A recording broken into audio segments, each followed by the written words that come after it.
말씀과 은혜를 나누겠습니다. 우리 교단에 웨스트민스터 12신조라는 것이 있습니다. 12신조는 12개의 항목으로 믿음을 정리한 건데, 우리가 믿는 것은 과연 무엇인가를 구체적으로 정리해 놓은 신앙 고백서입니다. 사가족할 때 모두 다 들으셨을 줄로 믿습니다. 여기서 제1항은 우리가 믿는 성경에 관한 것입니다. 이렇게 되어 있습니다. 신구약 성경은 하나님의 말씀이니 신앙과 행위에 대한 정확무한 유일의 법칙이다. 우리는 성경, 즉 신약과 구약을 모두 하나님의 말씀으로 믿는 신자들이며, 성경을 기록된 기록물이 아니라 하나님의 말씀으로 여기고 한 점 오류나 흠이 없는 말씀으로 거지것대로 믿는 사람들이라는 뜻입니다. 그리고 성경만이 우리가 믿는 유일한 기준으로 삼는 그런 사람이라는 뜻입니다. 그런데 여기서 주의해야 할 점은 성경이 신앙과 행위에 대한 내용임을 말하고 있습니다. 다시 말해서 성경은 믿음에 관한 내용일 뿐만 아니라 믿음에 따른 행위 혹은 행동을 포함한 성경의 모든 가르침을 우리가 다 따른다는 뜻입니다.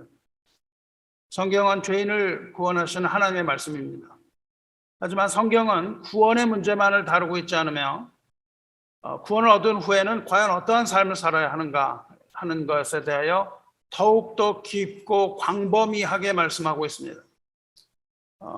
구원이라는 것은 성령 안에서 거듭나는 것을 말합니다. 즉 하나님의 자녀가 되는 길이죠. 영접하는 자, 곧 그 이름을 믿는 자에게는 하나님의 자녀가 되는 권세를 주심, 이것이 바로 구원의 비밀이며 믿음으로 자녀가 되는 하나님의 신비입니다. 그리고 그것은 오로지 믿음으로만 이루어지는 일이며 온전한 하나님의 은혜인 것을 성경이 말하고 있습니다. 그래서 로마서 11장까지 성도의 구원은 하나님의 은혜로 말미암아 이루어지는 것이다, 이것을 논하고 있죠. 이 부분이 우리가 이성으로 잘 이해가 되지 않기 때문에 교회는 여지껏 로마서 1장에서부터 10일까지의 내용에 아주 집중했습니다. 행함이 아니라 믿음으로 구원을 얻는 것을 너무나 강조한 나머지 교회는 11장까지의 내용만을 구체적으로 설파해 왔습니다. 그래서 실제로 우리가 11장까지를 이해한다면 성경의 모든 것을 다 얻은 것처럼 보입니다. 모든 걸 다 깨달은 것처럼 보이는데, 만일 거기서 멈춘다면 우리는 가장 소중한 성경의 내용을 놓치는 셈일 텐입니다. 11장에서 멈추고 마는 것은 우리 신앙의 치명적인 결과를 가져온단 말입니다. 성경은 일부만 보지 말고 우리가 원하는 쪽만 보아서도 안 되고 전체적인 내용을 모두 다 들여다보아야만 합니다. 12장부터가 지난주에도 설교에서 말씀드렸던 것처럼 12장부터가 가장 중요하고 실제적인 실천적인 문제, 우리의 삶에 초점을 맞추고 어떠한 삶을 하나님의 자녀로서 살아야 하는지에 대한 근본적인 문제를 다루고 있기 때문입니다. 믿음이 있고 믿음이 있다고 하면서 행함이 없다면 그것은 맛 잃은 소금이나 아니면 등경 아래 둔 등불과 같다고 말씀하셨습니다. 하나님의 자녀가 소금과 빛이라고 말씀을 하셨는데, 여기서 말씀하시는 소금이라는 것은 곧 어린아이와 같이 작고 낮은 자를 섬기는 일이라고 주님이 말씀하셨어요. 소금이 소금 된다는 것은 섬김을 위한 자기의 희생, 겸손, 사랑, 타인을 나보다 더 높게 여기는 것, 절제, 경건, 이런 것들로 나타나는 삶의 행위를 말합니다. 그래서 주님께서는 소금 이야기를 하다가 갑자기 심판의 날에 관하여 말씀하십니다. 심판의 날 불로 소금 치듯 할 것이다, 그렇게 말씀을 하세요. 그 이야기는 심판의 날 불로 소금 치듯 함을 당하지 않으려거든 평소의 삶 가운데서 희생과 겸손과 사랑과 화목에 소금을 치라고 명령하신 바가 있습니다. 사람마다 불러서 소금 치듯함을 받으리라. 소금은 좋은 것이로되 만일 소금이 그 맛을 잃으면 무엇으로 이를 짜게 하리요? 너희 속에 소금을 두고 서로 화목하라 하시니라. 이 말씀 전에 어린아이를 섬기는 이야기가 나와요. 물론 소금은 믿음으로 거듭난 하나님의 자녀를 말합니다. 하나님의 자녀로서의 삶, 겉모습만 경건한 예배가 아니라 실제로 우리의 삶 속에서 역동적으로 일어나는 그러한 하나님을 향한 예배, 이것이 중요하다는 것을 지난 시간에 우리가 들었습니다. 그것이 바로 12장 1절 말씀이었죠. 그러므로 형제들아, 내가 하나님의 모든 자비하심으로 너희를 권하노니 너희 몸을 하나님이 기뻐하시는 거룩한 산 제물로 드리라. 이는 너희가 드릴 영적 예배니라. 이렇게 말씀하세요. 그러니까 12장 1절로부터는 구원받은 자가 해야 할 일에 관하여 말씀하시는 거예요. 구원받은 자가 해야 하는 넘버 원은 무엇입니까? 영적 예배.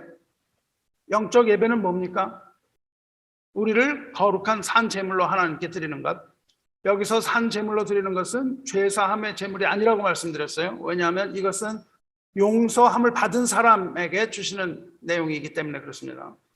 산 제물이라는 것은 우리의 삶 전체를 하나님께 드리라는 거예요. 우리의 삶의 일부가 아니라 전체를 하나님께 드리는 것, 즉 헌신을 말합니다.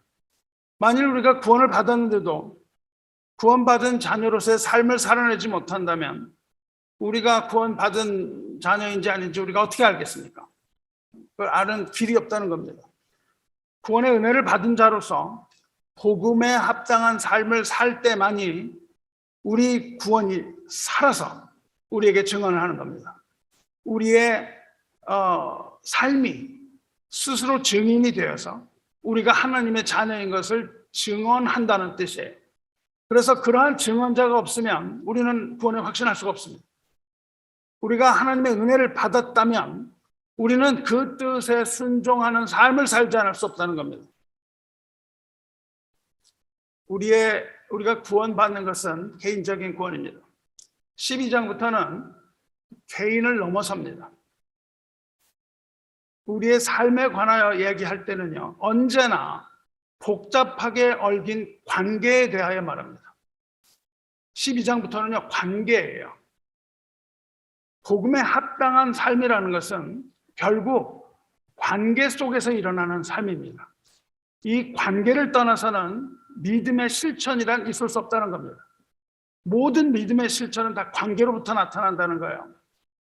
그래서 12장부터는 관계에 관하여 계속 이야기를 하고 있습니다. 그리고 그 관계의 영역이 점점 넓어지고 있습니다. 우리가 이게 12장부터는요, 그 첫 번째로 하나님과 나의 관계에 관하여 말합니다. 그러니까 우리가 구원을 받았다는 것은 하나님과 나의 어떠한 관계가 성립되었다는 거예요. 그리고 그 관계로서 하나님과 나의 관계 가운데서 살아감을 뜻합니다. 하나님과 나의 관계 이후에는요, 나와 나 자신의 관계에 대하여 이야기합니다. 나와 나 자신이에요. 나와 나 자신의 관계 이해가 안 될지 모르지만 나는 결코 하나로 있지 않습니다. 내가 나의 자신과 관계를 맺으며 살아간다는 거예요. 그래서 여러분이 스스로를 이기지 못할 때가 굉장히 많습니다. 내가 나를 이기지 못해요. 그리고 내가 나를 이해하지 못하는 경우도 굉장히 많습니다. 그래서 구원받은 자는 첫째로 하나님과의 관계가 올바로 서야 되고 자신과의 관계가 올바로 서야 된다는 거예요. 하나님과의 관계, 나와의 관계. 그리고 셋째로는 나와 교회 공동체의 관계로 넘어가요. 그래서 12장부터는 구원받은 자는 하나님과 어떤 관계를 맺어야 하며 나와는 어떤 관계를 맺어야 하며 그 후에 교회와 어떤 관계를 맺어야 하며 그 다음으로 넘어가서 국가와는 어떤 관계를 맺어야 하며 나라와 사회 그리고 율법 가운데 있는 모든 사람들과의 관계 그리고 마지막으로 믿음이 연약한 자와의 관계 이렇게 넘어갑니다. 그리고 마지막으로 결론을 내면서 11장, 12장에서 마지막 장부터 시작해서 마지막 장에서 결론을 내면서 로마서가 막을 내려요. 하나님의 자녀의 삶에 있어서 가장 중요한 것은 당연히 하나님과 자기 자신의 수직적인 문제죠. 그래서 우리는 1, 2절을 통해서 하나님과 나의 관계를 알아보고 있는 겁니다. 1, 2절이 바로 그 부분에 해당하는 거예요. 하나님과 나의 관계고, 그 중에서도 1절을 우리가 지난주에 깊이 나누었어요. 예배에 관해서. 그러니까 구원받은 자의 넘버 원 프라이어리티, 가장 중요한 것은 예배라는 거예요. 예배를 귀중히 여기지 않는 자는 구원의 확신을 가질 수가 없다는 겁니다. 우리가 삶 가운데서 예배를 말하는 거예요. 이 삶의 예배를 말합니다. 우리는 구원 얻은 성도는요, 믿음 안에서 새로운 삶을 시작하게 되는데 그 삶이 바로 예배라는 것을 배웠습니다. 이러한 삶의 예배는요, 자신의 몸을 산 제물로 하나님께 드리는 것, 즉 하나님 앞에서 온전하게 하나님께 드리는 헌신이라는 것을 알았어요. 1절을 다시 말하면 헌신이라는 말로 대변이 되는 겁니다. 하나님께 대한 헌신이에요. 정리를 하면 지난주 말씀을 정리하면 믿는 자의 헌신은요, 두 단어로 대변됩니다. 하나는 순종, 하나는 회개라고 말했죠. 순종과 회개의 삶을 살아간다는 거예요.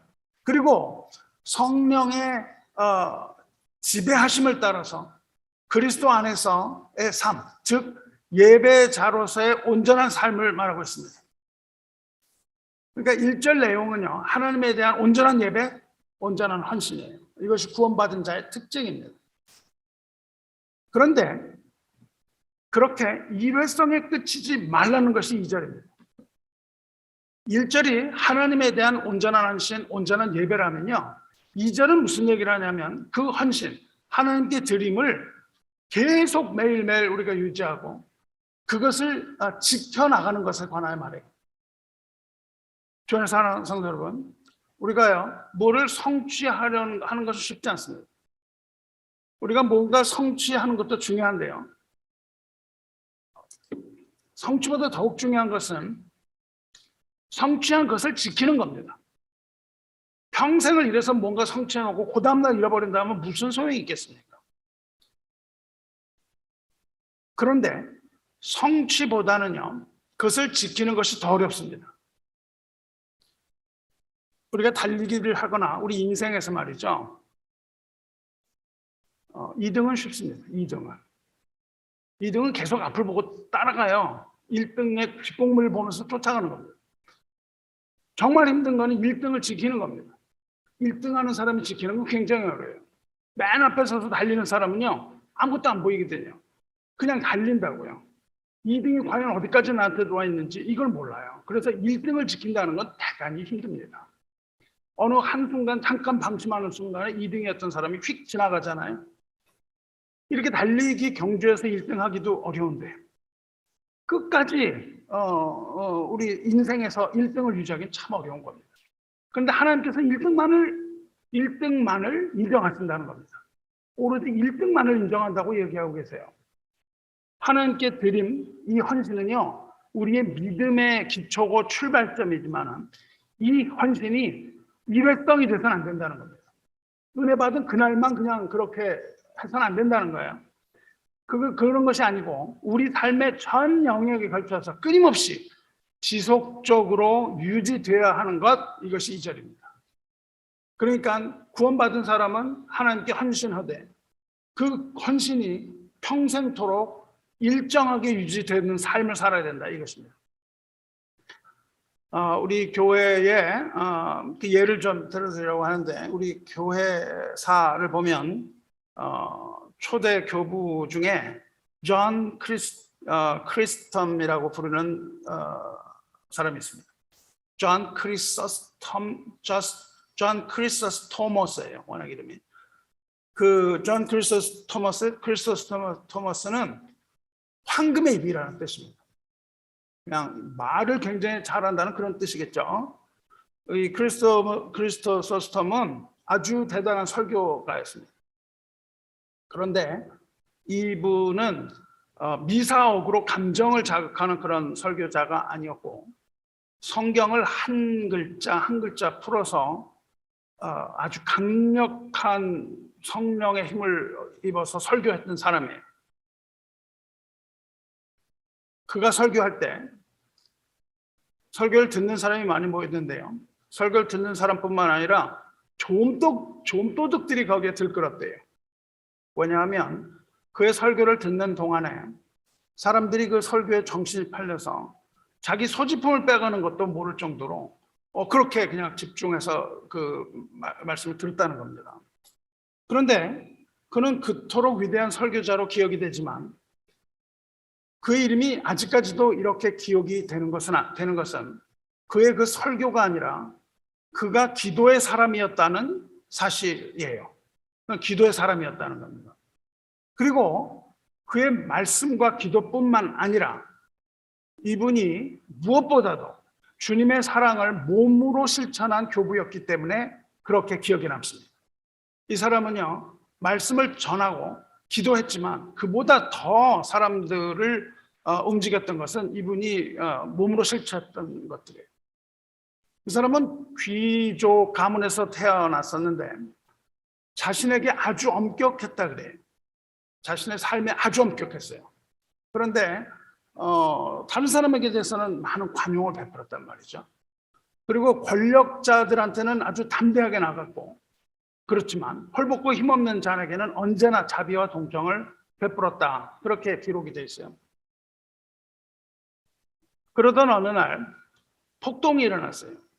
사회 폭동이 일어났는데 사회 폭동이 일어나니까는 이제 그거를 추격을 해서 붙잡으려고 했을 거 아니에요? 그 사람들을. 그랬더니 그 사람들이 예배당으로 피신을 했습니다. 예배당으로 피신을 했는데 그전에는 예배당으로 피신하는 일이 없었던 거예요. 그런데 크리스토스 톰은 목숨을 걸고 병사들과 싸움을 한 겁니다. 병사들과 싸움을 해서 병사들의 예배당 진입을 막았어요. 그래서 마침내 이분이 승리합니다. 병사들과의 싸움에서 승리해서 그 이후에 이것이 관례가 돼서요. 그런 어떤 폭동이나 이런 사람들이 예배당으로 들어오면 그 다음에는 병사들이 들어오지 못하는 그런 관례가 생겼어요. 그래서 지금까지도 이 서구 문명에서는요. 죄를 지은 자는 예배당으로 도망가는 그러한 관례가 있습니다. 크리소스톰은 컨스탄티노플의 감독이 됐습니다. 그리고 대주교가 되었습니다. 대주교가 돼서 황제를 꾸짖습니다. 황제의 치부한 것, 그가 황금을 모았던 것, 황제의 타락 이런 것을 꾸짖어요. 그런데 황제는 아주 불편합니다. 황제가 불편해요. 그래서 황후와 함께 음모를 꾸밉니다. 그래서 그에게 모반죄를 뒤집어 씌워요. 누명을 뒤집어 씌워가지고 파면합니다. 그리고 감옥에 집어넣습니다. 감옥에 집어넣었을 때 그가 이렇게 기도합니다. 그러니까 이제 그 대주교까지 높은 데 올라갔다가 감옥에 들어갔잖아요. 거기서 이렇게 기록합니다. 주님, 저에게 이렇게 조용한 기도 장소를 주셔서 감사합니다. 이렇게 기도를 한 거예요. 그 말을 황제가 들었습니다. 황제가 그 말을 듣고 이 크리소스톰을 흉악범들이 가득한 감옥으로 보냈습니다. 거기서 이 사람이 또 기도를 합니다. 이 불쌍한 죄인들에게 복음을 들려주시려고 저를 여기로 보내주시니 감사합니다. 이렇게 기도를 또 했어요. 그 말이 또 황제 귀에 들어갔습니다. 황제 귀에 들어가고 그는 결국 사형을 언도받습니다. 황제가 그를 사형하라고 명령을 해요. 그러니까 크리소스토스는 또 이렇게 기도를 합니다. 주님 감사합니다. 가장 아름다운 죽음이 순교일진데 나같이 부족한 자에게 그러한 영광을 주셔서 감사합니다. 이 말이 이 기도가 군중들한테 다 전해집니다. 그래서 그것이 동요가 일어나고 백성들이 반란이 일어나요. 백성들이 그 말을 듣고 반란을 일으키려고 하니까 황제는 그 사형을 취소하고 유배를 보냅니다. 유배를 보내니까 거기서 또 기도를 합니다. 주님 감사합니다. 부족한 이 종에게 아직도 할 일이 남아있다는 말입니까? 죽기까지 충성하게 해주셔서 감사합니다. 이렇게 기도를 했어요.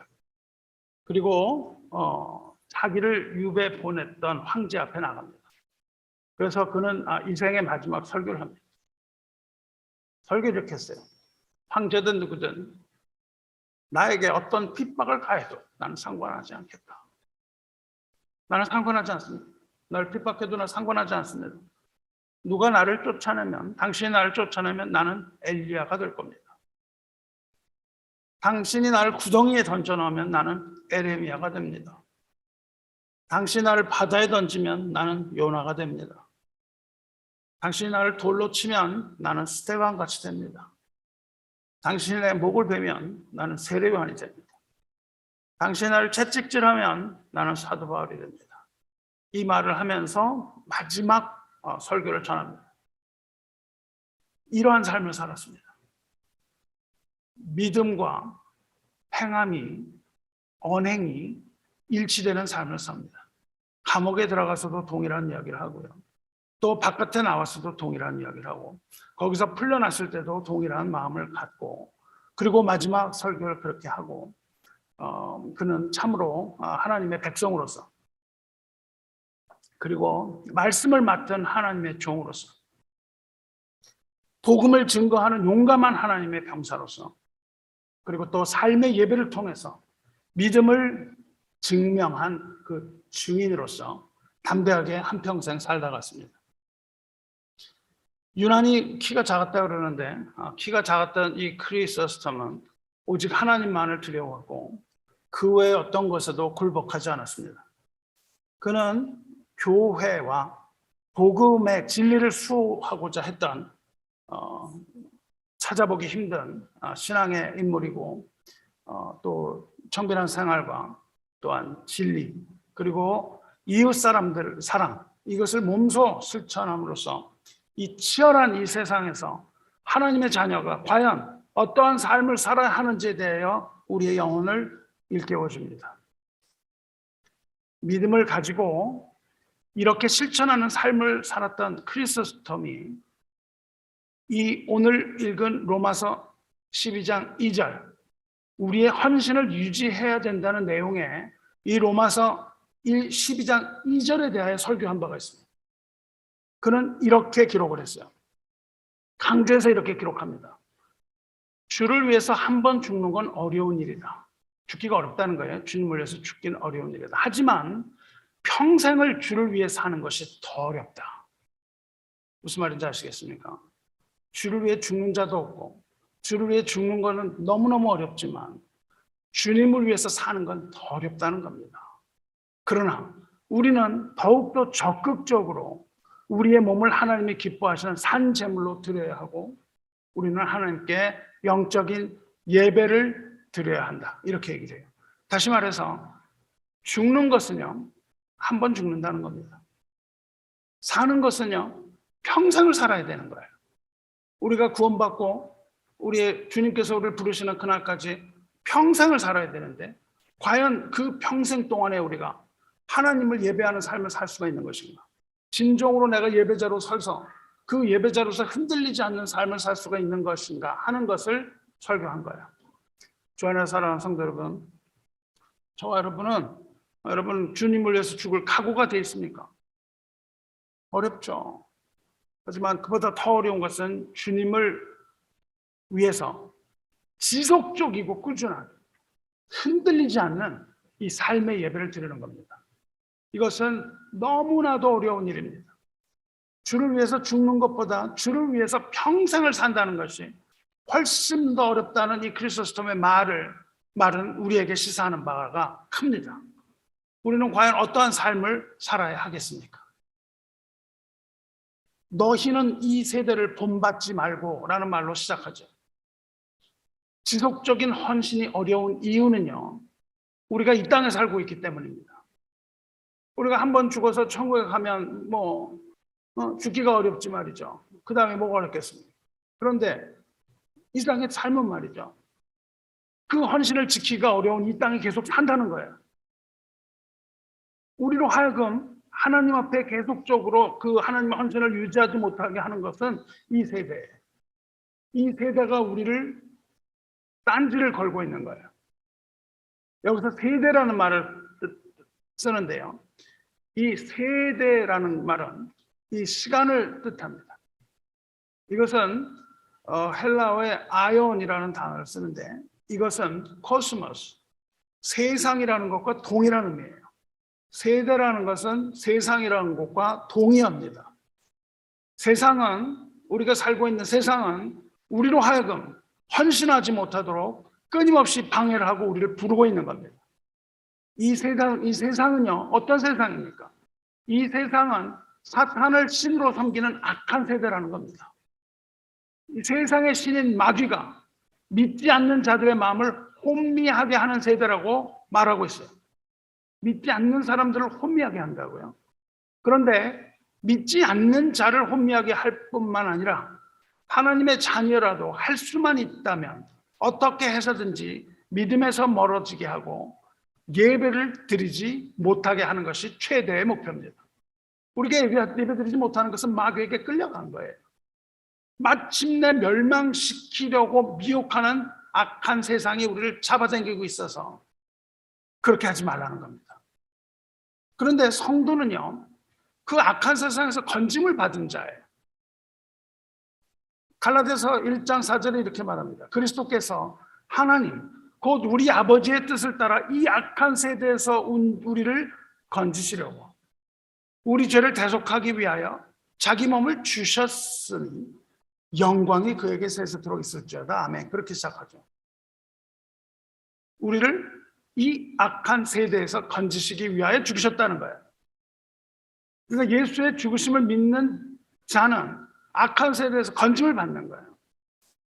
그래서 비록 성도는 악한 자로부터 자유를 얻는데 주님께서 다시 나타나실 때 주실 그 새 하늘과 새 땅을 소망하면서 살아가는 존재이기는 한데 여전히 마귀가 권세를 쥐고 있는 이 악한 세상에 발을 딛고 살아가야 하는 존재이면 변함이 없습니다. 계속 거기 살아가야 된다는 거예요. 그래서 바울은 지금 로마서를 읽고 있는 로마 교회 성도들에게 구원을 받았습니까? 묻고 구원을 받았으면 거짓되고 악한 이 세대를 본받지 말라는 말부터 시작을 하는 겁니다. 만일 이 세대를 본받는다면 이 세대의 삶의 방식을 따라가게 된다는 거예요. 그리고 우리의 생각과 행동에 있어서 이 세상의 지배를 받게 된다는 겁니다. 여기서 본받는다는 그 단어는요, 스케마이티조라는 말인데 그거는요, soon이라는 단어와 스티마티조라는 단어로 그것이 됩니다. 스키마토스라고 읽습니다. 스키마토스. 그거 많이 들어봤을 거예요, 여러분. 스키마토스. soon이라는 거는 together, 같다는 뜻이, 함께 간다는 뜻입니다. 스키마토스는 우리가 영어에서 뭘 쓰냐면 scheme 혹은 schematic 그 말 써요. schematic. schematic이 무슨 뜻입니까? 도식으로 뭐 이렇게 그림을 그려준 걸 schematic이라고 그러잖아요. schematic illustration. 그러니까 본받다는 말은 동일하게 해요. 본받다는 단어를 영어로는 conform이라고 번역을 해요. 바로 그걸 그대로 번역한 거예요. con이라는 것은 common, 동일, 같다는 거예요. together. form은 그 형식이라는 거잖아요. 형태라는 뜻이잖아요. 형태가 같다는 거예요. 그러니까 이 세대를 본받는다는 말은요, 겉모습이 세상 모습을 하고 있다는 뜻입니다. 겉모습이 세상과 닮아간다는 뜻이고 세상과 생각이 같아지고 행동이 세상과 같아진다는 뜻이에요. 믿는다고 하면서 세상과 동일한 생각을 하고 있으면 안 된다고 얘기를 하는 겁니다. 이 세대를 지배하고 있는 악하고 더러운 영은 성도의 이 헌신을 깨뜨리려고 하는 겁니다. 예배를 깨뜨리려고 하는 거예요. 삶의 예배를 깨뜨리려고 하는 겁니다. 그래서 그 중심층인 믿음의 균형을 흔들려고 합니다. 여러분, 씨름을 할 때 어디를 건드립니까? 허리를 무너뜨리면 다 넘어집니다. 허리가 넘어가면 다 넘어지는 거예요. 여러분, 뭐 무술을 하거나 뭐 싸움을 하거나 이럴 때 무술하는 사람이 뭐 그냥 뭐 이렇게 하면서 노리는 게 뭐예요? 균형을 깨뜨리는 거예요. 균형을 깨뜨리는 사람이 이기는 겁니다. 싸움을 할 때요, 중심을 잃어버리면 넘어지고 패배하는 겁니다. 중심을 잃어버리면 안 되는 거예요. 우리 믿음이 균형을 잃고 흔들린다면 우리 헌신이 균형을 잃는 겁니다. 예배가 균형을 잃고 예배가 깨져요. 거룩한 예배 생활이 지속되기가 어렵다는 뜻입니다. 그러므로 성도는 이 세상의 유혹과 도전을 피하지 말고 직시해야 하는 겁니다. 그리고 우리는 전공법으로 부딪혀야 되는 거예요. 세상과는 전공법밖에 없습니다. 피해서는 안 되는 거예요. 전공법밖에 없기 때문에 우리가 이 헌신 생활을 유지하기 위해서, 예배 생활을 유지하기 위해서 우리는 누워있으면 안 되는 겁니다. 예배 생활을 유지하기 위해 우리에게 필요한 것은 투쟁이에요. 투쟁. 무슨 투쟁이에요? 세상과의 투쟁이에요. 예배는요, 세상과의 저항이라고요. 세상에 대한 저항이 예배입니다. 우리 예배를 방해하는 그 마귀의 달콤한 속삭임에 저항해야 되는 거예요. 마귀는 여러 가지로 우리를 넘어뜨리려고 해요. 그리스도를 대적하는 이 모든 세력을 우리는 예수의 이름으로 대적해야만 합니다. 그것을 인정하면 안 되는 거예요. 언제나 대적해야 돼요. 세상에 들지 말고 대적하시기 바래요. 여러분을 예배에 나오지 못하게 하는 이 모든 것들에 저항해야 합니다. 저항하지 않으면 끌려가는 거예요. 마귀는 우리를 끌고 가거든요. 우리가 예수를 믿고도 이 땅에 살아가는 이유는 일시적이고 허무한 이 세상과 타협하기 위해서가 아니에요. 타협하는 것이 아니라 오직 우리는 예수 그리스도의 증인으로서 하나님을 영화롭게 하고 하나님께 영광 돌리고 하나님 찬송함을 살기 위하여 하나님께서 이 땅에 우리의 생명을 주셨다는 거예요. 그렇다면 성도는요, 무엇을 따라야 해요? 이 세대를 본받지 말고 뭘 따르라고 지금 말하고 있습니까? 성도는 이 세대를 본받지 말고 이 세상을 따르지 말고 하나님의 뜻을 따르라, 그렇게 말하고 있는 거예요. 너희는 이 세대를 본받지 말고 오직 마음을 새롭게 함으로 변화를 받아 하나님의 선하시고 기뻐하시고 온전하신 뜻이 무엇인지 분별하라, 그렇게 말씀하신 거예요. 그래서 뭐가 비교가 됩니까? 세상과 하나님의 뜻, 이렇게 비교되는 거예요. 하나님께서 우리를 세상에 두셨을 때 우리가 서로 사랑하면서 의롭고 진실되게 살 수 있는 길을 이미 열어두셨습니다. 하지만 인간은 하나님의 그 선하신 뜻을 거부한 거예요. 그것이 하나님의 뜻이에요. 인간은 그것을 거부했습니다. 그리고 사탄의 유혹을 따라서 이 세대를 본받아서 에덴으로부터 나온 겁니다. 인간이 하나님의 뜻을 어기니까 하나님께서는요, 인간에게 주셨던 총명과 지혜를 거두어 가셨습니다. 그래서 우리가 총명이 흐려졌어요. 그래서 인류는요, 하나님의 뜻을 분별할 수 있는 그 총명을 다 잃어버린 겁니다. 하나님의 뜻을 분별하기가 굉장히 힘들어졌어요. 그래서 세상의 풍습과 가치관을 따르게 된 겁니다. 그리고 이 악한 세대를 본받아서 짐승과 같은 삶을 살아간다는 거예요. 아무 의미가 없이 그냥 하나님을 알지 못하고 그냥 살아가는 삶이 굉장히 많은데, 말이 뭐 좀 심한 것 같지만 그런 겁니다. 구원받지 못하는 인생이 무엇을 할 수 있겠어요? 이 세상을 살아가다 그냥 한 줌 흙이 되는 거 많은 거 아니겠습니까? 앞절에서 우리 몸을 거룩한 산 제물로 드려야 한다고 말했던 거 기억하시기 바라요. 이 1절에서 우리의 몸에 관한 이야기를 하시고요, 이 두 번째 절에서는요, 우리의 마음에 대하여 이야기하십니다. 몸과 마음 두 가지를 얘기하시는 거예요. 총명을 잃고 어리석음 가운데 이 땅을 살아가고 있는 수많은 인간을 모든 자비의 하나님께서 불쌍히 여기셨다는 겁니다. 그래서 그리스도를 보내셔서 그를 믿는 자들을 자녀 삼으시고 또 성령을 보내신 겁니다. 그래서 성령은요, 무슨 일을 하시냐 하면 하나님의 뜻을 분별할 수 있는 성도의 총명을 회복시키시는 거예요. 우리에게 성령이 있을 때 우리는 하나님의 뜻을 분별할 수 있는 그런 능력이 새롭게 살아나는 겁니다. 그러므로 성도는 성령 안에서 마음을 새롭게 함을 받는다, 변화를 받는다, 그렇게 얘기를 해요. 성도는요, 자기 몸을 산 제물로 드려야 하고 자기 마음을 새롭게 함으로 변화를 받아야 한다고 가르치고 계십니다. 그러므로 온전한 헌신뿐만 아니라 행함과 실천을 통해서 하나님의 뜻을 따라가라고 말씀하시는 거예요. 누구요? 누가? 구원받은 백성이. 여러분이 구원을 받았으면 이걸 따라가기 시작해야 된다는 거예요.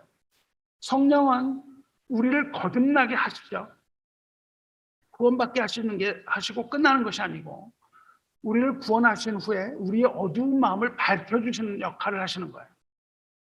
이것이 곧 세상의 영을 받지 않고 하나님으로부터 온 영을 받은 사람을 말하는 겁니다. 우리의 구원이라는 건요, 하나님의 영을 받은 걸 말해요. 고린도전서 2장 12절에 이렇게 말합니다. 우리가 세상의 영을 받지 아니하고 오직 하나님으로부터 온 영을 받았으니 이는 우리로 하여금 하나님께서 우리에게 은혜로 주신 것들을 알게 하려 하십니다. 그것이 바로 은혜라는 거예요. 이것이 영적인 일이라는 거예요. 그래서 하나님의 뜻은 영적으로만 분별이 가능하다고 얘기하는 겁니다. 성령을 받은 사람만이 하나님의 뜻을 알 수 있다는 거예요. 이렇게 말합니다. 우리가 이것을 말하니와 사람의 지혜가 가르친 말로 아니하고 오직 성령께서 가르치신 것으로 하니 영적인 일은 영적인 것으로 분별하느니라. 이 모든 것이 다분히 영적인 일이라는 거예요. 이 영적인 사람이 되시길 바랍니다. 교회에 육적인 사람들로 가득해서는 안 됩니다. 교회는 영적인 사람들로, spiritual man, 영적인 사람들로 가득해야 온전한 교회가 되는 겁니다. 육에 속한 사람은요, 이렇게 말해요. 육에 속한 사람은 하나님의 성령의 일들을 받지 아니하나니 이는 그것들이 그에게는 어리석게 보이며, 하나님의 모든 이게 어리석게 보이는 거예요. 뭐 이걸 제쳐놓고 예배를 가? 어리석은 겁니다. 당신의 지금 그 중요한 일을 빼놓고 교회를 가? 영을 받지 않은 사람에게는 어리석게 보인다는 거예요. 이렇게 바쁜데도 내가 그걸 하고 있어? 어리석게 보인다는 거예요. 어리석게 보이며 또 그는 그것들을 알 수 없나니. 세상은요, 우리 예수 믿는 사람들의 이 영적인 기쁨을 알지 못하는 겁니다. 왜 우리가 이렇게 예배를 드리고 기쁨으로 이렇게 예배를 드리고 있는지를 알 수도 없고 알지도 못하는 거예요. 왜? 그러한 일은 영적으로 분별되기 때문이다. 다시 말하면 세상은 하나님의 영을 받지 못하고 세상의 영을 받았다는 거예요. 이게 대단히 중요합니다. 우리의 구원이요, 우리의 어떠함에 있지 않고요, 우리가 성령을 받았는가 안 받았는가에 따라서 결판이 나는 거예요. 성령을 받은 사람은 구원받은 자요, 성령 받지 못한 자는 구원받지 못한 자라는 뜻입니다. 그리고 성령 받은 자는 성령의 인도하심을 따르는 것이고, 성령의 인도함을 따르는 자는, 성령의 인도하심을 받는 자는 하나님의 아들이라. 그렇게 되는 겁니다. 그래서 하나님의 뜻을 분별하기에 우리에게 필요한 것이 마음의 변화라고 얘기해요. 여기서 변화를 받는다는 헬라어 단어는 말이죠, 모습이 변한다는 뜻입니다. 모습이 변해. 모습이 하나에서 저쪽으로 변하는데요, 변화를 하는 게 아니라 변화를 받는다, 이렇게 말하고 있어요. 우리가 변화를 스스로 하는 게 아니고요, 이 말을 듣고 우리가 변화를 하려고 하는 게 아니라 변화를 받아야 하는 거예요. 변화를 받을 뿐만 아니라 현재 수동태입니다. 다시 말하면 우리 스스로 변화를 하는 게 아니라 어떠한 힘에 의해서 우리가 변형이 일어난다는 거예요. 성령을 받으면 우리에게 변형이 일어나는 거예요. 그런데 그 변형이 과거형으로 돼 있어서 단회성이 아니고요, 현재 진행형을 쓰고 있어요. 구원받은 사람인데요, 구원받은 사람한테 계속 변화하라고 얘기를 하는 거예요. 지금 이것이 계속 변화한다는 겁니다. 그러니까 다시 말하면 단회성으로 우리가 어떠함을 받는 게 아니라 성령을 단회성으로 받지만 그 성령 충만이 진행형으로 계속해서 일어나야 된다는 겁니다. 우리는 끊임없이 우리는 변화한다는 거예요. 그렇게 계속된 변화가 일어나야 한다는 것을 강력하게 시사합니다. 너무너무 중요한 부분입니다. 로마서 12장 1, 2절은요 로마서 중에도 아주 가장 중요한 부분에 해당돼요. 다시 말하면 성령에 의해서 우리의 마음이 계속되어 변화되어 가고 있음을 말하는 거예요. 그것이 바로 구원받은 자의 특징이라는 겁니다.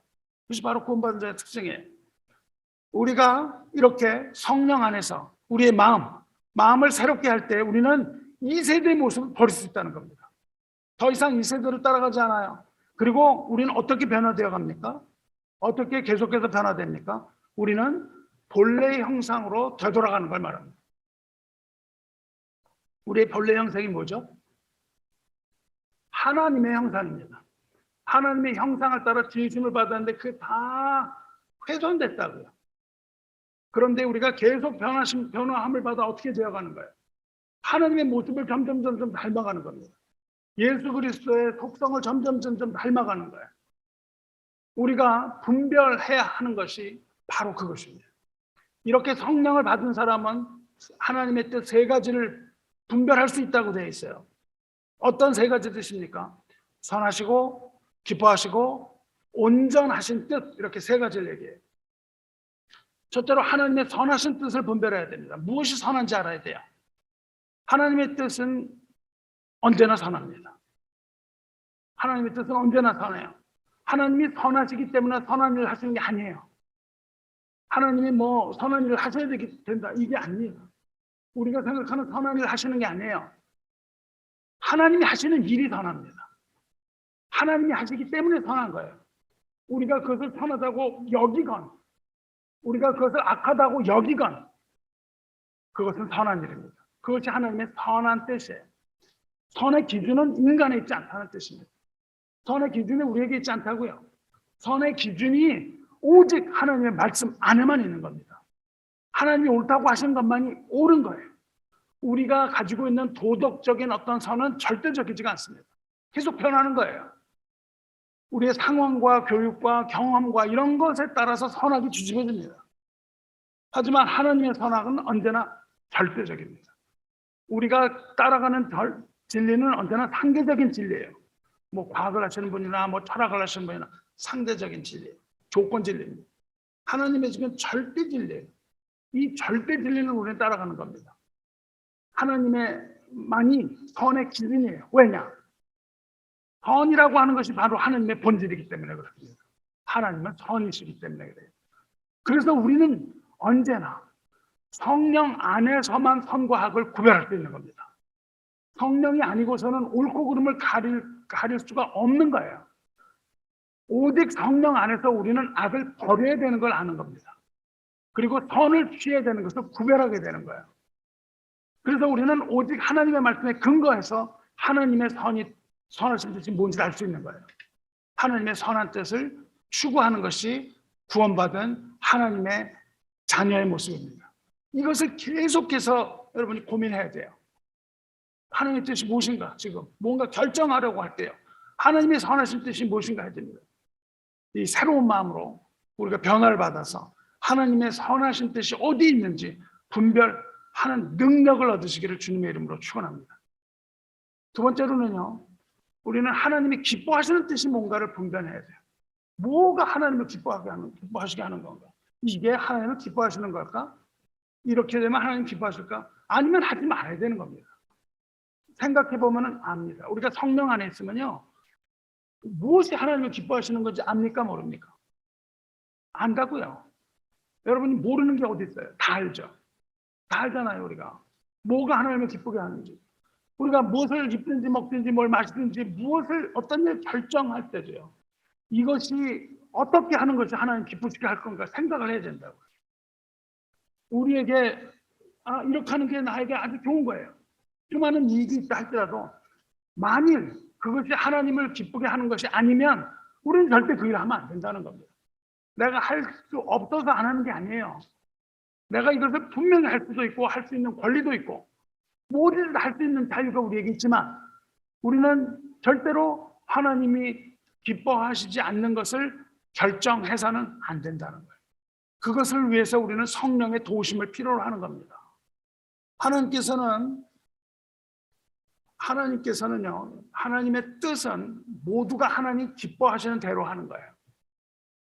하나님이 하시는 것은 모두가 하나님의 기쁨을 위해서 하는 거예요. 다시 말해서 하나님의 뜻이 이루어지는 것이 하나님의 기쁨이라고요.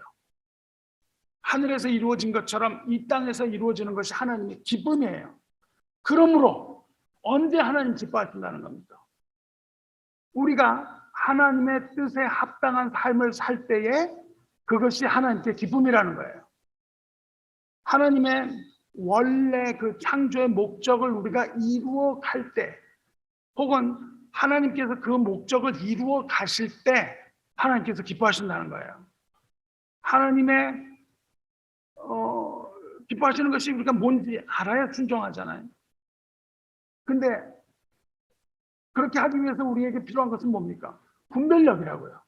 다시 말하면 성령의 충만이란 말이죠. 그것도 성령의 충만할 때 하나님이 기뻐하시는 것이 무엇인지 알고 내 결정을 나의 마음대로 해버리는 것이 아니라 하나님 기뻐하시는 것으로 결정한단 말이죠. 이것을 우리는 계속하면서 인생을 살아간다고요. 그래서 그 헌신을 계속해서 유지해 나가야 된다 그 말이에요. 그 결정을 해나가면서 하루하루의 삶 가운데 매번 일어나는 결정들을 해나가는 거잖아요, 우리가. 근데 어떤 걸로 결정을 해요? 하나님께서 성령 안에서 하나님이 기뻐하시는 것을 선택하는 것. 그 선택은 누구에게 자유가 있습니까? 우리에게 자유가 있다고요. 하나님이 우리에게 자유의지를 주셨다고요. 그래서 우리가 그것을 다른 것을 선택해도 하나님은 가만히 계시다고요. 근데 우리가 깨달아야 된다는 거예요. 무엇이 하나님을 기쁘시게 하는 건지. 이것이 바로 하나님의 뜻을 분별하는 두 번째 길입니다. 하나님의 기뻐하시는 뜻이 무엇인지 성령 안에서 분별하시기를 주님의 이름으로 축원합니다. 하나님의 선하신 뜻, 하나님이 기뻐하시는 뜻 두 가지가 있고, 세 번째는요, 하나님의 온전하신 뜻이 무엇인지 구별해야 되는 거예요. 온전하신 뜻. 하나님은요, 언제나 온전합니다. 완벽하다는 거예요.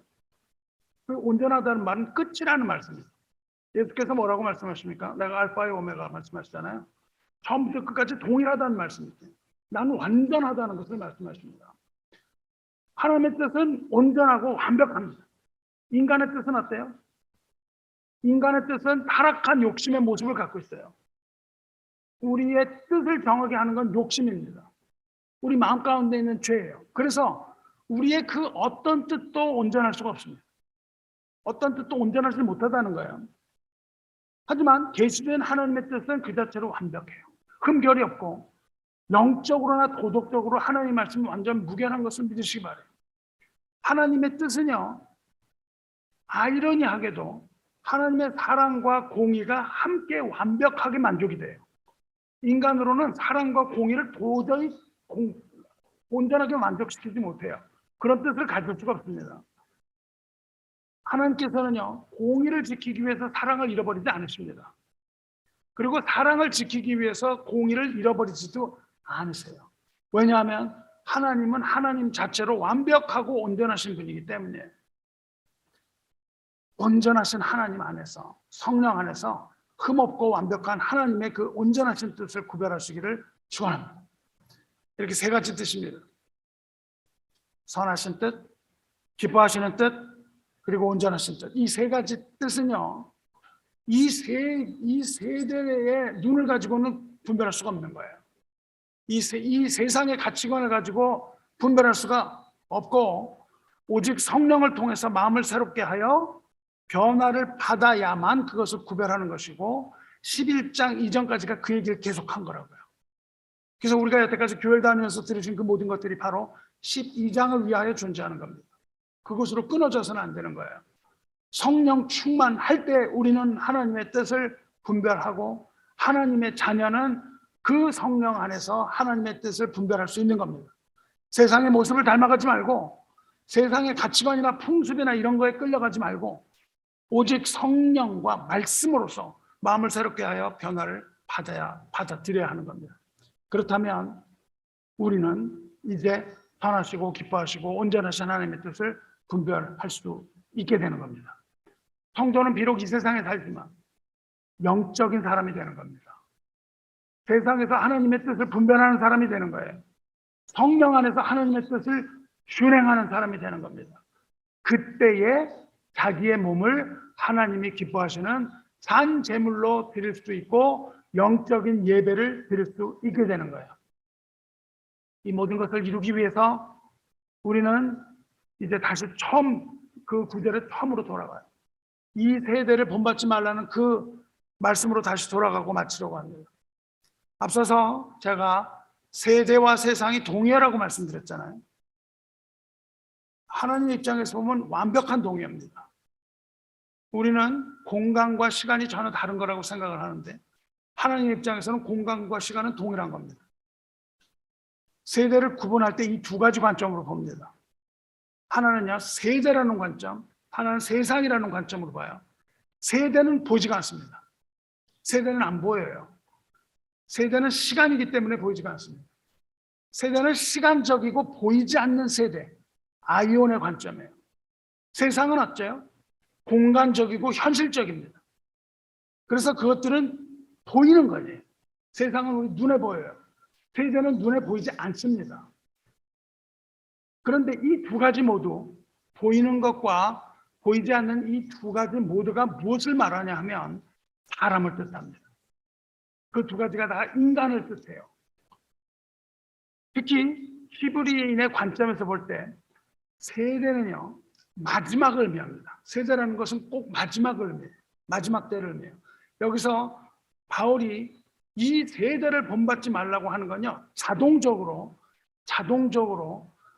히브리의 관점으로요, 이것은 자동적으로 종말을 말한다고요.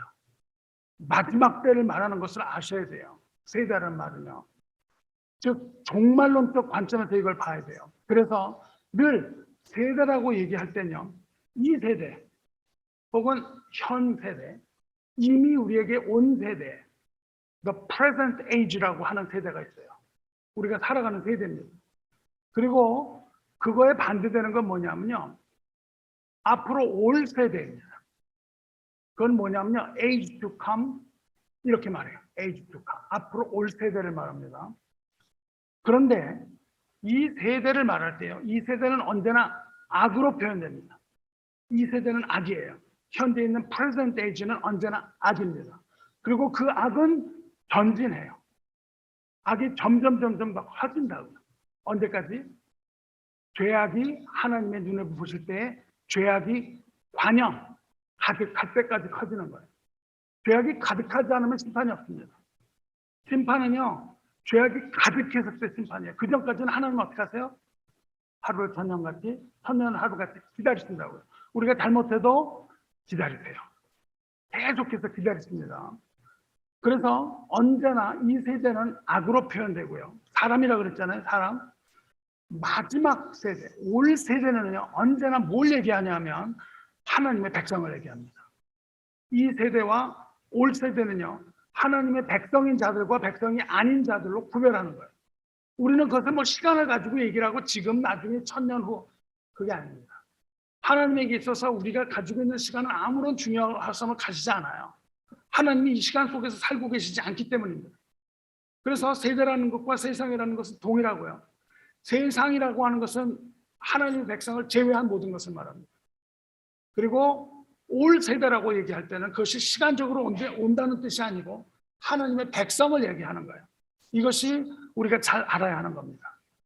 이것을 잘 보여주는 것이 오늘 읽은 신명기 1장이에요. 이렇게 34절부터 읽는데요. 34절에 이렇게 말해요. 여호와께서 너희의 말소리를 들으시고 노하사 맹세하시되 말소리를 들으셨대요. 이 사건은요, 가나안의 정탐꾼을, 여러분 잘 아시는 정탐꾼 보내는 그 사건에 기초합니다. 가나안에 들어갈 수 있는지 없는지 뭐 정탐하기 위해서 12정탐꾼을 골라가지고 가나안 땅으로 보내잖아요. 그런데 그 중에 10명은 부정적인 보고를 하잖아요. 과연 그 땅은 젖과 꿀이 흐르는 땅입니다. 그런데 거기 거주하는 거류민들은 아낙 자손의 거인들입니다. 우리가 보기에도 우리는 메뚜기 같은 존재입니다. 거기 들어가면 다 죽습니다. 그러면서 가나안에 들어가지 말자 그러잖아요. 그렇게 보고를 들으니까요. 백성들이 어떻게 하냐면요. 소리를 높여 부르짖으며 밤새도록 통곡했다. 그렇게 됩니다. 통곡을 해요. 죽었구나 이제. 여기까지 와서 우리 어떻게 하려는 거야. 홍해는 막혔고 돌아가지도 못하고 어떻게 지금 돌아갈 수도 없고 모세는 자꾸만 앞으로 가라 그러고 그래서 통곡하고 소리 지르면서 모세와 아론을 원망합니다. 이렇게 원망하죠. 우리가 애굽 땅에서 죽었거나 이 광야에서 죽었으면 좋았을 것을 어찌하여 여호와가 우리를 그 땅으로 인도하여 칼에 쓰러지게 하려 하는가 이렇게 외치죠. 그리고 이렇게 말합니다. 우리 처자가 사로잡히리니 애굽으로 돌아가는 것이 낫지 아니하냐. 들어가면요 우리 애들 다 잡혀주고 얘기를 해요. 거기서 들어가면 우리 애들 다 잡혀 죽는다. 우리 들어가면 안 돼. 애굽으로 돌아가야 돼. 그러면서 뭐라 그러냐면 이제 모세와 아론을 패하고 다른 사람을 세우자. 모세와 아론은 안 되겠어. 다른 사람을 세우고 애굽으로 돌아가자. 이렇게 불평을 해요. 그런데 그때 뭐라고 기록되어 있냐면 갈렙과 여호수아 두 사람이 옷을 찢어요. 갈렙이 옷을 찢으면서 이렇게 말하죠. 만일 여호와께서 기뻐하시면 그 땅으로 우리를 들으시고 그 땅을 우리에게 주시리라 하면서 뭐라고 그러냐 그렇게 얘기를 합니다. 뭘 얘기해요? 만일 여호와께서 기뻐하시면 뭐를 찾는 거예요 지금? 하나님이 기뻐하시는 게 어느 거냐는 거예요. 거기 들어가기를 기뻐하시는가? 아니면 우리가 그것을 떠나서 애굽으로 돌아가기를 기뻐하시는가? 갈렙은 그거를 구하고 있거든요. 하나님의 선하신 뜻, 하나님의 기뻐하시는 뜻, 하나님의 온전하신 뜻이 어디에 있는지 찾는단 말이죠. 그러면서 뭐라 그러냐면 다만 여호와를 거역하지는 말라. 그 땅 백성을 두려워하지 말라. 그들은 우리 밥이라. 그렇게 말합니다. 옛날에는 밥이라고 번역했는데 저 개정을 보니까는 그들은 우리의 먹이라 그렇게 번역했는데 이거 밥이라는 말이 훨씬 잘 번역한 거죠. 그들은 우리 밥이다. 여호와께서는 우리와 함께 하시느니라. 그들을 두려워하지 말라. 그리고 들어가는 것이 하나님을 기쁘시게 하는 것이다. 이렇게 주장을 한다고요. 이렇게 믿음으로 외치니까요. 그렇게 갈렙이 외치니까 백성들이 돌로 쳐 죽이려고 그래요. 돌로 쳐 죽이라고 그러는 순간 하나님의 영광이 임재합니다. 그 순간에 하나님이 임재하세요. 여호와의 회막이 그들과 함께했다. 이렇게 얘기해요. 그러니까 죽으려고 하는 순간에 하나님이 나타나십니다.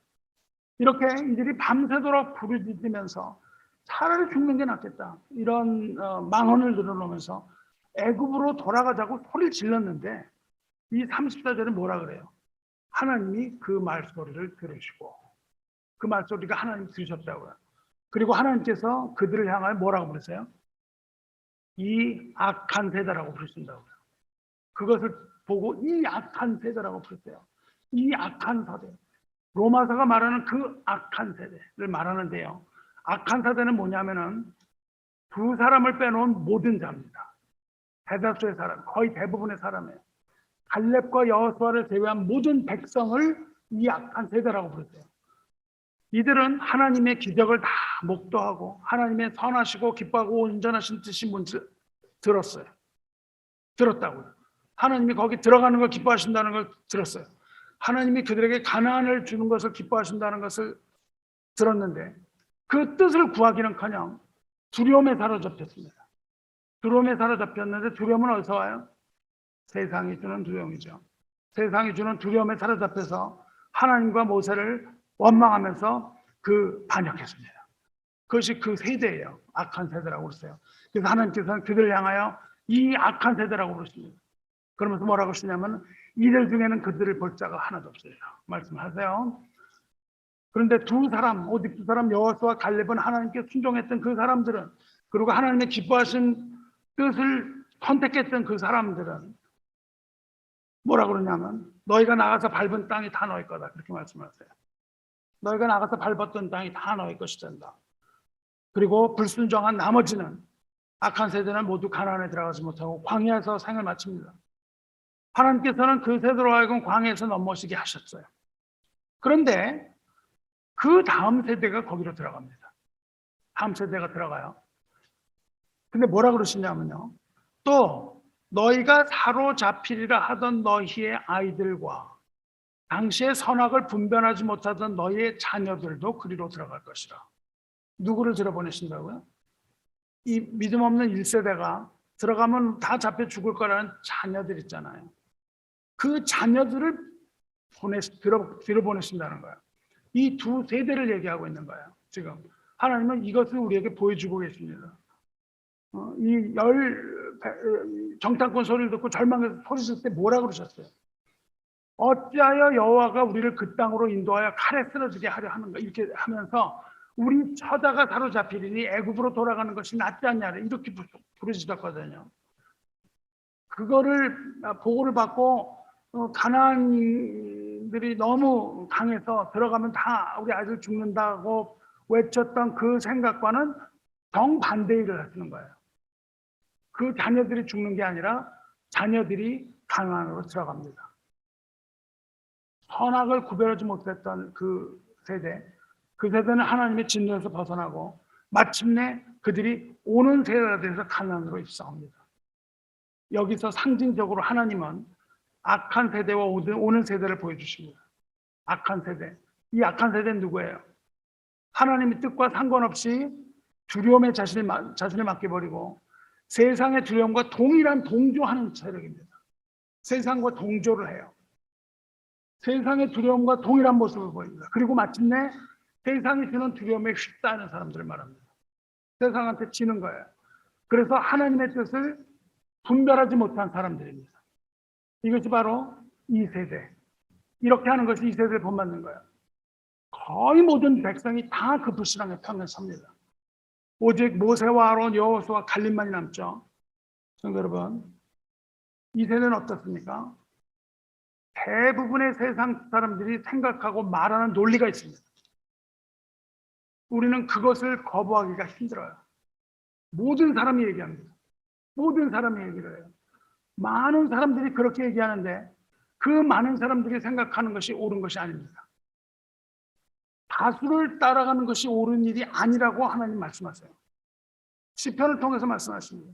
다수를 따르는 것이 옳은 일이 아니다. 교회는 다수의 의견을 따르는 것이 아닙니다. 다수의 의견을 따르는 것이 아니에요. 누굴 따라가는 겁니까? 교회는 하나님의 뜻을 따라가는 것이 교회예요. 다수를 따라서 악을 행하지 말라, 그렇게 말씀하셨습니다. 다수가 옳다고 하는 생각이 아니라 뭐예요? 오직 마음을 새롭게 함으로 변화를 받아 성령을 따라가야 됩니다. 우리는 성령의 인도하심을 받아야 돼요. 다수의 사람들을 따라가는 게 아니라 성령의 인도하심을 따라가야 돼요. 여러분이 어떤 일을 매일매일 결정합니다. 매일매일 결정해요. 이것을 할까 저것을 할까, 여기를 갈까 저기를 갈까. 이거 매일 결정을 하는데 다수의 의견을 따라가지 말라는 거예요. 여러분의 진로를 결정할 때, 야, 이 분야가 좋아, 앞으로 10년 후에 이런 걸 따라가지 말라는 겁니다. 어떻게 따라가요? 오직 하나님의 뜻을 구하고 성령의 인도하심을 따라가요. 모세와 아론이 그 말을 들었을 때 곧바로 하나님 앞에 엎드립니다. 그걸 배워야 돼요. 우리가 어떤 결정을 해야 될 때는요, 결정을 하려고 생각을 하는 게 아니라 하나님 앞에 엎드려야 된다고요. 여러분에게 중요한 결정사항이 있다고 생각을 해보세요. 어떻게 해야 됩니까? 이게 좋을까 저게 좋을까 계산하지 말라고요. 계산은 어떻게 만듭니까? 여러분을 유익하게 하는 걸로 선택을 하게 해요. 계산합니다. 계산하지 말고 어떻게 해야 돼요? 하나님 앞에 엎드려야 돼요. 그래서 하나님의 선하시고 기뻐하시고 온전하신 뭔가를 분별하려고 해야 되는 거예요. 성령의 인도함을 받아야 돼요. 이걸 위해서 우리는 영분별 가능하게 하는 성령의 검을 가져야 되는 거예요. 여러분이 성령의 검을 놓쳐서는 안 됩니다. 성령의 검 뭐예요? 하나님의 말씀. 성령의 검 하나님의 말씀이 없이 무언가를 결정을 하면 반드시 우리가 원하는 것을 결정하게 돼 있다고요. 그리고 우리는 성령의 검을 가지고 있을 뿐만 아니라 이 악한 세대를 장악하고 있고 하나님을 거역하고 하나님을 대적하고 있는 마귀를 대적해야 되는 겁니다. 저항해야 돼요, 마귀한테. 이 악한 세대를 본받아 세상에 끌려가지 말고 하나님의 선하신 뜻, 즉 우리를 구원하고 인도하여 하나님 나라를 이루시는 그 선한 뜻을 깨달으시기 바랍니다. 그 선한 뜻이 뭡니까? 그 선한 뜻이 뭐예요? 예수님께서 말씀하셨습니다. 요한복음 6장 40절에 내 아버지의 뜻은 아들을 보고 믿는 자마다 영생을 얻는 이것이니 마지막 날에 내가 이를 다시 살리리라 말씀하십니다. 아버지의 뜻은 뭐예요? 영생을 주기를 원하시는 거예요. 그러면 하나님의 뜻이 뭡니까? 선하고 기뻐하시고 온전하신 하나님의 뜻은 나에게 영생을 주기를 원하시는 거예요. 그러니까 내가 그 뜻을 선택한다는 것은 내가 하나님의 뜻을 받아들이고 나에게 영생을 주기를 원하시는 그 뜻에 내가 순종하는 겁니다. 이것이 어떻게 기쁘지 않은 일을 겠어요? 하나님의 뜻을 따라가는 것이, 하나님의 뜻은 분명합니다. 아버지의 뜻은 우리를 구원하심에 있어요. 하나님, 즉 아버지 집 천국에 들어가길 원하셨다고요. 그 모든 사람들로 하여금 거기 들어가길 원하셨잖아요. 그게 기뻐하시는 뜻이었잖아요. 그런데 어떻게 했습니까? 그것이 사람으로 불가능했단 말이죠. 다만 믿음으로 발을 들어놓으면 됐었는데 사람의 생각으로 불가능했다고요. 그것은. 하지만 하나님의 선하신 뜻은요, 하나님이 그것을 능히 이룰 수 있을 거라는 것을 믿는 믿음인 거예요. 그래서 우리가 그것을 믿기를 원하시는 거예요. 하나님이 우리를 구원하신다는 사실을 믿는 것, 그것이 바로 믿음이에요. 그리고 그것이 바로 하나님이 우리에게 영생을 허락하시는 통로입니다. 오직 하나님께서 우리에게 주시는 이 결정, 자유의지의 결정을 주셨는데 우리는 그것을 하나님의 뜻을 분별하여 하나님의 뜻을 선택하는 겁니다. 이것이 바로 하나님의 선하시고 기뻐하시고 온전하신 뜻인 것을 믿으시기 바랍니다. 이것을 선택하기 위해서 여러분과 제가 영의 눈을 떠서 하나님의 이 뜻을 분별하게 되기를 선하신 주님의 능력의 이름으로 축원합니다. 말씀 맺으려고 합니다. 이렇게 믿음으로 의롭게 되고 구원하던 백성은 무엇보다도 먼저 하나님께 자신을 온전히 드려야 돼요. 날 드립니다. 우리 삶의 모든 영역에서 산재물 드려야 됩니다. 복음에 합당한 삶을 시작해야 돼요. 구원받음을 확신하면 그 삶을 시작해야 돼요. 한 걸음을 떼야 돼요. 하지만 이 새 생활의 시작으로 충분하지 않습니다. 구원받은 성도는 그 헌신을 계속해야 됩니다. 언제나 하나님 안에 있어요. 그걸 뭐라 그러냐면 바울은 그리스도 안에서라는 표현을 써요. 그리스도 안에 있는 겁니다. 매일매일의 저와 여러분의 삶 가운데 우리는 이 세대가 주는 유혹을 물리치고 삶의 예배를 방해하는 모든 세력과 싸워서 이겨야 되는 거예요. 여러분이 저항하지 않으면 마귀는 여러분을 채갑니다. 여러분 마음을 딱 채가고 생각을 채가요. 이 세대와 타협해서는 안 됩니다. 타협하고 싶죠. 뭐라고 그럽니까? 하나님께 복종할지어다 마귀를 대적하라 그리하면 너희를 피하리라 말씀하셨어요. 마귀로부터 도망치지 마세요. 마귀를 대적해야 됩니다. 세상을 대적하셔야 돼요. 나에게 비록 손해가 있다 할지라도 세상을 대적하셔야 돼요. 그 전에 뭘 하라고요? 하나님께 복종할지어다. 하나님의 말씀에 순종하고 마귀를 대적하면 마귀는 피하는 겁니다. 마귀는 우리를 이길 수가 없습니다. 하나님의 말씀에 복종하는 자를 이길 수가 없어요. 하나님의 말씀에 순종하면서 마귀를 대적하시기 바랍니다. 여러분의 삶의 모든 영역에서 여러분의 우리 예배를 방해하는 이 모든 세력에 대해서 우리는 강력하게 저항해야 돼요. 그렇게 할 때 저와 여러분은 주님의 이름으로 승리하게 될 것을 믿습니다. 이 사실을 믿는 여러분을 주님의 이름으로 축원합니다. 믿음으로 의를 얻은 여러분, 이제 우리가 살아있는 산재물이 되어서 참된 예배로서 하나님 앞에 나아가 하나님의 뜻을 구하는 그러한 예배로서 하나님께 영광 돌리시기를 주님의 이름으로 축원합니다. 기도하겠습니다. 은혜와 사랑이 충만하신 하나님 아버지, 하나님을 모르고 또 하나님을 대적하는 이 악한 세대 가운데 살아가는 우리가 오늘도 세상에 대하여 저항하고 승리하여 하나님의 집에 왔나이다. 이 세대를 본받지 말고 오직 마음을 새롭게 하라고 하신 그 말씀을 따라 세상을 이기고 하나님의 집에 나온 백성이 날로 새롭게 됨을 알게 하여 주시옵소서. 누구든지 주 안에 있으면 새로운 피조물이라 말씀하신 것을 따라서 새롭게 된 우리가 새 노래로 하나님 찬양하기 원하오니 우리에게 승리를 허락하여 주시고 세상을 이길 힘을 주시옵소서. 하나님의 선하시고 기뻐하시고 온전하신 뜻이 무엇인지 우리에게 이 시간 계시하여 주셔서 우리의 영적인 눈을 뜨게 하여 주시고 이제 그 구원의 초기 상태에만 머물러 있지 아니하고 복음에 합당한 삶의 현장으로 우리를 보내주시옵소서. 하지만 우리가 연약하여 쓰러지기 쉬우니 주께서 우리의 손을 붙드시고 능력을 부어주시옵소서. 복음의 사람이 되어 오는 세대에 속하고자 합니다. 우리가 오는 세대에 속하고자 하오니 우리를 영접하여 주시옵소서. 저항하며 전투하는 우리를 이 악한 세대로부터 지켜주시옵소서. 사랑과 긍휼과 은혜가 풍성하신 우리 주 예수 그리스도의 거룩하신 이름으로 간곡하게 기도드리옵나이다. 아멘.